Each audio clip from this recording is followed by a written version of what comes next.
Welcome to Dad on Arrival Function. I am Stefan. This is Dr. Lori Bodino. Thank you so much for joining me here today. And we're talking about the thing that, has changed everybody's world today. So we're going to talk a little bit about the pandemic, a little bit about coronavirus, and specifically how to read our children and how they are handling everything that is changing by the day. Yes. Yes, by the day. So what are you seeing in terms of how to read how your kids are handling what everybody is going through right now? I think it's important to know that it's okay to not have all the information. That just being able to tell our child, because I don't know everything right now, this is what our family's deciding to do. Mm-hmm. And our children are so resilient. It's usually about the environment. It's usually about making sure they're familiar with what's happening.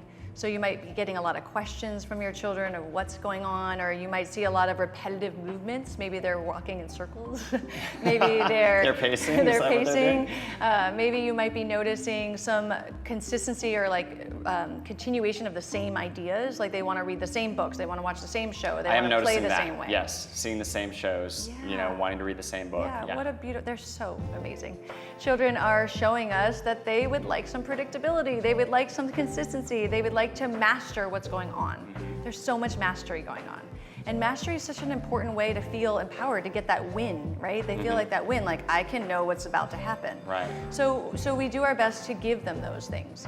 What we can control for them is our love for them, our attention to them, meaning like if you're gonna be busy letting them know what they can do while you're doing something else, you can give them consistency in terms of the environment you're in familiar clothing, in familiar ways of the lighting and changing the timing. So it's okay she wants to wear the same pair of pajamas every single night. That's a normal thing in this scenario? Yes, it could be. Okay. It really could be. And yes, over time, everything in moderation. So I always look at it as like, if your child can wear different clothes and they prefer wearing the same ones, then great. If it's that they just cannot wear other clothes, there's a huge meltdown tantrum and every day is miserable without that one outfit, then we want to work on some, talk about it a little options and changes and what that's about. But for right now, really thinking about it of like, what's the bigger picture and letting the child know like, yeah, you're right, so much has changed. And look at you, you've done something that's very predictable. You're wearing that same outfit. That must be so familiar and so cozy.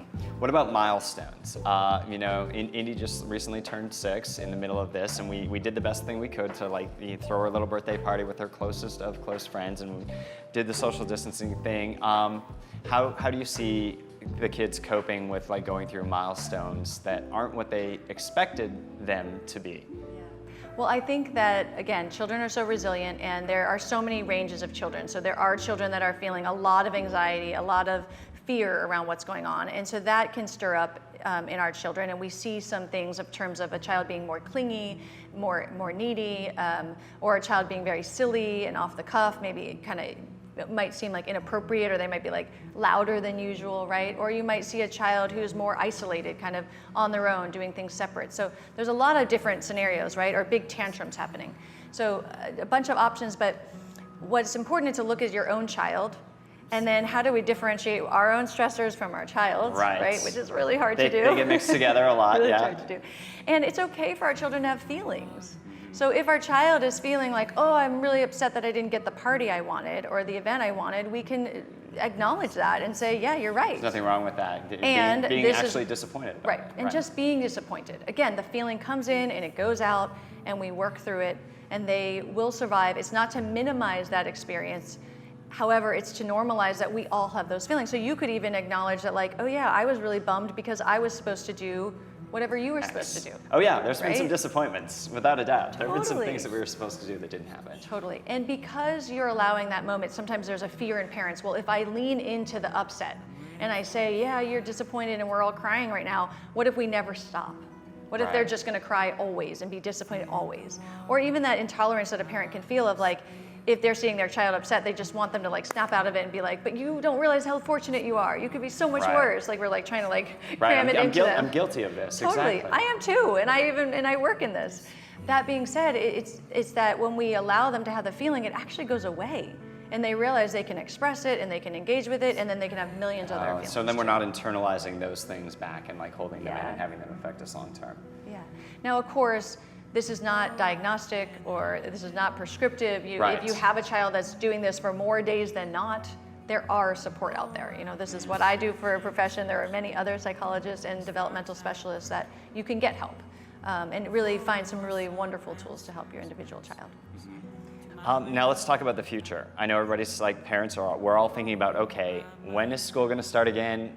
Are we going to get a chance to go to summer camp? Like, how do we prep them for the fall? We obviously know the scenarios are probably going to be different. Like, what are you doing to prepare your family for the unknown, as it were? I think that compassion keeps coming to my mind of that there are going to be so many families doing so many different things. And we're really coming into a time period of like really having to honor our own families and telling our children, like when they say, oh, but Billy's family is doing this, or well, his school did this, that we're really saying, well, our family, this is what's important to our family. And we can keep evolving and changing that. So it doesn't mean because you decide this is our family agreement that it can't change. I like saying agreements versus rules because agreements can be modified over time and keep adjusting, and you can collaborate on them. I like this. An expectation or a rule kind of feels like it's set. Yes. Like it's a rule that we wear seatbelts. That doesn't change over time, right? Hopefully. No, that one's hard and fast. Hopefully that one's hard and fast. Hey, Indy, can I borrow you for a second? How do you feel about changing our thought of rules and making them into agreements that could possibly be modified given the right scenario moving forward? I do something I want and you do something. Well, we're thinking about that. We're talking about like how we run things. Like, story time starts at 8. Do you think that could be an agreement? That's a rule right now, but do we think it could be an agreement that be modified depending on what the situation is? How would you feel about that? Thumbs up. So this is what it could look like. It could look like that some days you're expecting that it's at 8 o'clock, your reading time. But let's say you wake up and you're feeling like maybe you don't feel so well, or you have a really amazing idea that you saw a butterfly outside and you wanted to run outside. Then if it's an agreement, you could go to dad and say, I know it's zapping at 8, but is there any way we could change it for today? You could have some flexibility in how you're talking. So that could be an example of how that could work. Thumbs up. Okay, great. Thank you. We'll work with it. Deal? Bye. So the other thing is that you're setting intentions about this time. So we're intending to stay safe. We have a family intention about how to stay healthy. And things may change, but for right now, the information we have is, let's say, to wear a mask or to wash our hands. And then we need to promote other ways of engaging with our friends and family. So we also need to give time to practice these intentions. It's all new. Yes. I mean, let's be honest, it's all new. very new. All new. Right. So I gave this example of, if I asked my son he plays club soccer, before every soccer game, before COVID, when he's going out to do a game, I ask him, what's your intention for the game? And let's say he says, I want to score a goal. Well, it's not necessarily just about the intention, it's about how do you get to the intention. Right. So he's not just he's going to go in and score a goal, it's like how are you going to get there? Right. So then he has to say, well, I'm going to go fast, I'm going to say my teammate's name, I'm going to work really hard, I'm going to hydrate during breaks. Like he has some ideas to get there. So the intention just doesn't like come magically. Right, you There's have to have some a plan. Action plans, Yes. right? And some practice in it, right? It's not like it's the first time he knows about hydrating or the first time he's run fast. He's been practicing these things. Yes. And so practice is so important. So when we think about going out into the community, if you are entering into the community or thinking about how to engage your children and what choices to make, it's thinking about how do you practice this with your child and really made it meaningful. I truly believe when children know something's meaningful, they do it every time. But if it doesn't make sense to them, that's where they test. Then why? Exactly. Yeah, that's where You're they going to see test. pushback in that situation. Yeah, because they don't understand. So why do we wear the mask? How do we wear the mask? When are we going to wear the mask? Play with them, look at them, explore them, choose different types of them. So these are all ways to say we're going to have an intention to stay healthy and wear a mask, and then what's the ways that we build up to get there? Right.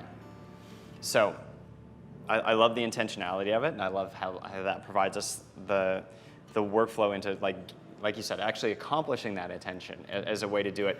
Is there a way to mentally prep our kids for differences in the school year after they've been used to their friends, their kids, their classrooms? How do we prep them for that change that we know is going to show up? It's really hard because every week, all these times, things keep changing. So I think I'm just so aware of anything I say may change Right. over time. Let's put a caveat on this. Exactly. like, This may be obsolete by tomorrow at 3 o'clock. So, you know. But here's some tried and true, right? So with littler ones, it's always fun to role play. Practice it with your dolls, practice it at home, practice facing your desk different ways, practice independent work and then collaborative work. Practice wearing masks, taking the masks off, washing hands. The more we can play with it and have fun with it and see that it's not scary and our child can feel like an expert, there's that mastery again, it's gonna be easier. Play games that are unpredictable, that don't have an honest outcome. I like this. Right? So build together, put clay in the middle of the room and see what's gonna happen. Share a doodle game where you have a pen and your kid has a pen and you're drawing and you see like you don't know what it's gonna look like. And then what happens? It comes out to be this amazing masterpiece. It's always the best. So practice how to be in the unknown, right? Or like even accepting the unknown. Because we talk about how important consistency is for our kids, but like getting them to be okay with not knowing. Right. And then for the older kids, and again, age varies, right? Ability varies. So like understand your own child and or ask around, come to the site, right? Exactly. Come to the site, check it out. We'll hopefully have some answers, you know? Yeah, but so with older kids, there are some consistencies in that they have it in their own body, right? They have their own tools. They have their own way of breathing, their own way of moving, their own way of thinking. So we can tap into what is familiar, what is consistent amongst things that are not. Right? Or are there familiar teachers? Are there familiar people that will be with them? Can they know the environment? Maybe we have to go and take pictures or ask for pictures of where they're going to be. What's it going to look like? So the more we can even tap into the sensory, like what does it look like? Write it out for them. Tell them about it. So it's like if you can hear it and see it and do it and act it out, right? So you've got all these qualities going into all the practice. Right. Yeah. And then finding the normalcy in giving some space that that's so important to allow adjustment, allow time, that it doesn't have to be perfect the first time. Right. If your child's having a big emotion, that means they have a connection to what was, and they're able to trust you and express with you. You know, those kids are sometimes, I don't want to say easier to work with, but at least they're communicating. Right. You when can the sense kid where is they're pulling at. it back and you don't know what's going on. And they kind of just seem like they're going with it. You know, maybe we want to look a little bit deeper and say, you seem really easy with this. And maybe that's how they are. And maybe they can be easy now, but later on it might come up as something else. So we have time to explore that with them.